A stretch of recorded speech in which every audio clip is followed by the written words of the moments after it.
دا 5 مشورې د زکام د مخنیوي لپاره ګټورې تمامیږي. کیدای شي د زکام پر مهال تاسې له بېلابېلو لارو چارو کار واخلئ. که چیرې تاسې په کومه اداره، دکان او یا هم سبزۍ منډۍ کې کار کوئ، نو که په دغه حالات کې تاسې په زکام باندې اخته شوئ، کولی شئ چې د زکام د مخنیوي په خاطر له دغه 5 ټکو څخه کار واخلئ. لومړی لاسونه وینځل.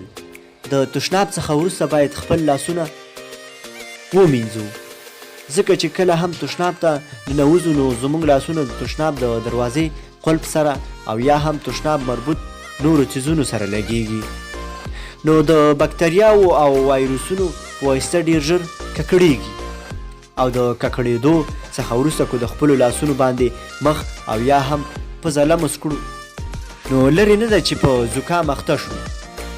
په همدې اساس باید لاسونه ښه پاک ووینځل شي. دوهم، د خوب ځای ته وختي لاړ شئ.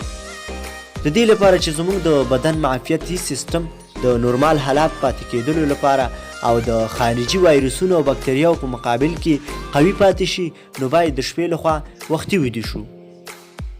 دریم، باکیفیته او د زیات ویټامین لرونکو خوړو خوړل.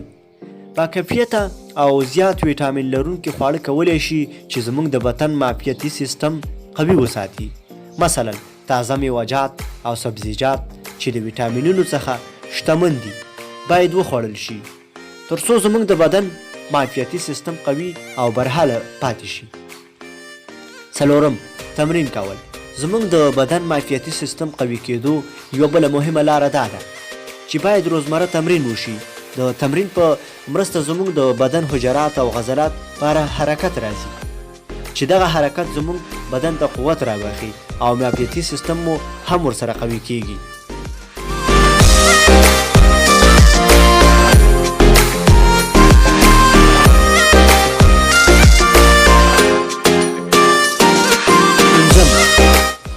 ټرایزینګ لوزینګ درمل خوړل.